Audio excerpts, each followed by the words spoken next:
सुलेमान अलैहिस्सलाम ने अल्लाह रब्बुल इज़्ज़त से एक दुआ की। कहा, परवरदिगार मुझे एक ऐसी बादशाहत दे जो तूने किसी को ना दी हो।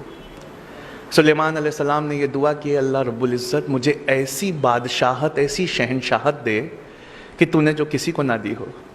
अल्लाह रब्बुल इज़्ज़त ने जिब्राइल अमीन के हाथ से उनके लिए एक इम्तिहान भेजा।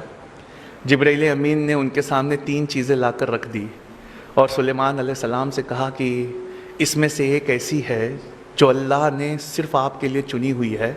मैं आपके सामने तीनों रखता हूँ। अल्लाह ने कहा आप जो चुन लेंगे वो आपकी हो जाएगी। तो उन्होंने पहली चीज़ रखी शोहरत, दूसरी चीज़ रखी दौलत और तीसरी चीज़ इल्म रखा। जब जिब्राइल अमीन ने इल्म रखा सुलेमान अलैहिस्सलाम के सामने तो सुलेमान अलैहिस्सलाम मुस्कुरा दिए।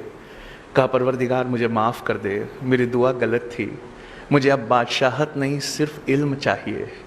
जब सुलेमान अलैहिस्सलाम ने इल्म लिया, एजुकेशन ले ली, नॉलेज ले लिया, तो जिब्राइल अमीन ने दौलत और शोहरत से कहा कि चलो वापस चलो, तुम्हें सुलेमान ने ठुकरा दिया है। तो दौलत और शोहरत वहाँ कह पड़ी, हम कहीं नहीं जा सकते। हमारे रब ने जब हमें बनाया था तो ये हुक्म दिया था कि ए दौलत, ए शोहरत, जहां जहां इल्म या एजुकेशन जाए उसके पीछे पीछे चली जाना। सुलेमान ने इल्म या एजुकेशन मांग कर हमें मांग लिया है। यह इंटरनेशनल मॉनेटरी फंड की रिपोर्ट है मेरे सामने। वो कहती है 70% of Muslims in South Asia, South Asia मतलब Pakistan, India, Bangladesh, 70% of the Muslims in South Asia they earn less than $2 a day। उनकी रोज़ाना की आमदनी $2 से कम है। आप सोचिए, एक पढ़ाई छोड़ देने से हमने क्या क्या छोड़ दिया। एक पढ़ना छोड़ देने से हम कहाँ से कहाँ चले गए। 2016 के दिसंबर में नोबेल प्राइज़ दिया गया, पिछले साल का, इस साल का होने वाला है। 2016 के दिसंबर में जब नोबेल प्राइज़ दिया गया तो एक जापानी बायोलॉजिस्ट थे, उनका नाम है योवोशुरा ओशिमी। इनको नोबेल प्राइज़ फॉर मेडिसिन दिया गया, नोबेल प्राइज़ फॉर मेडिसिन। योवोशुरा ओशिमी की से पूछा गया कि आपने ऐसी क्या चीज़ बनाई है कि दुनिया का सबसे बड़ा इनाम नोबेल प्राइज़ आपको दिया जा रहा है। तो उन्होंने कहा कि मैंने कैंसर की संभवता, कैंसर की पॉसिबल दवा खोज ली है। तो दुनिया ने बड़ा ज़ोर से उनका स्वागत किया। कहा, आपने कैंसर की दवा खोज ली? कहा, नहीं, दवा नहीं, लेकिन एक क्योर, एक प्रिकॉशन मैंने खोज लिया है। तो दुनिया ने पूछा, बताइए ऐसा क्या किया जाए जिससे कैंसर नहीं होता। तो उन्होंने कहा कि जब हम भूखा रहते हैं और हमारी बॉडी के न्यूट्रिएंट्स ख़त्म होने लगते हैं, जब हम भूखा रहते हैं तो हमारे जिस्म के सड़े गले हिस्से को हमारी बॉडी खाने लगती है। जिस्म के सड़े गले हिस्से को हमारी बॉडी खाने लगती है। इसे ऑटोफैगी कहते हैं। अगर आप चाहते हैं कि आपके जिस्म के अंदर के गलीच हिस्सों को, सड़े गले हिस्सों को आपका जिस्म खा ले, तो आपको भूखा रहना चाहिए। ये खोज मैंने की है। जब बॉडी ऐसे हिस्सों को खाने लगेगी तब कैंसर का क्वांटम या परसेंटेज कम हो जाता है। कहा डॉक्टर योवोशुरा ओशिमी, एक इंसान को साल भर में कितने दिन भूखा रहना चाहिए कि उसमें कैंसर ना पाया जाए। तो उन्होंने कहा 20-25 दिन, तकरीबन 9 से 10 घंटे भूखा रह जाए अगर, तो उसकी बॉडी उसके हिस्सों को खा लेगी, उसे कैंसर नहीं होगा। या रसूलल्लाह सल्लल्लाहु अलैहि वसल्लम, आज समझ में आया आपने मोमिन पर रोज़े फ़र्ज क्यों किए। आज समझ में आया।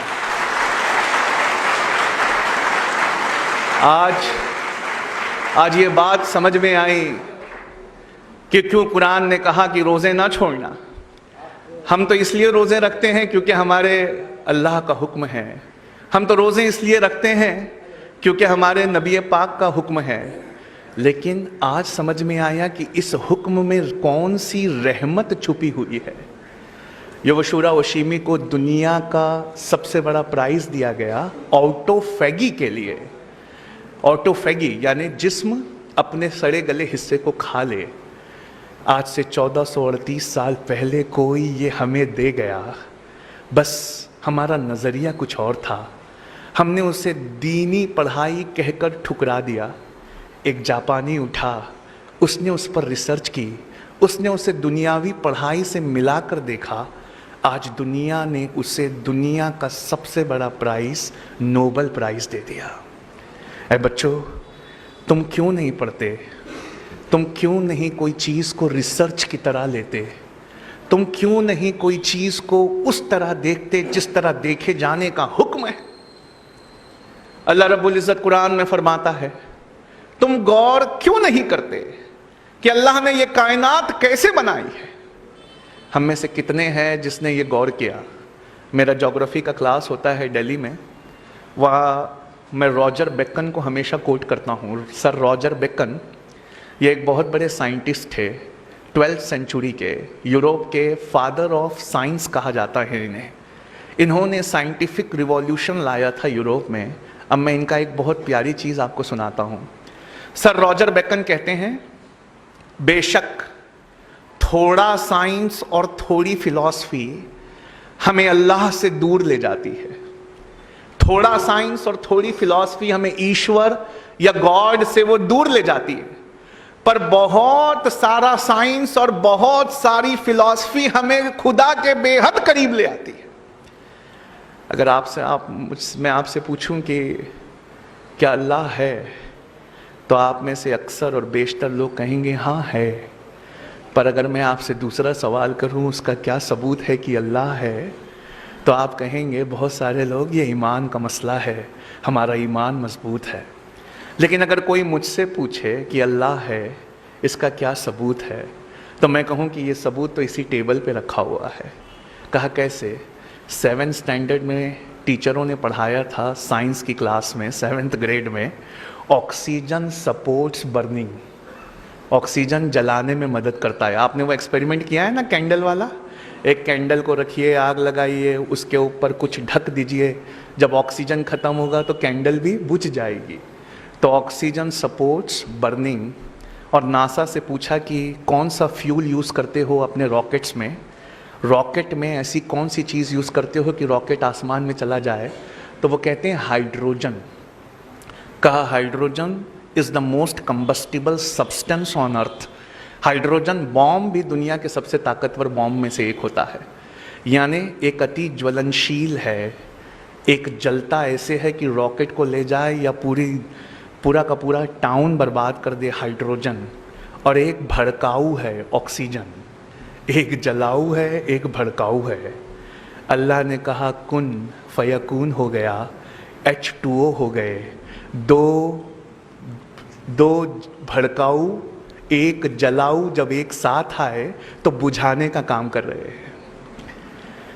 H2O क्या है?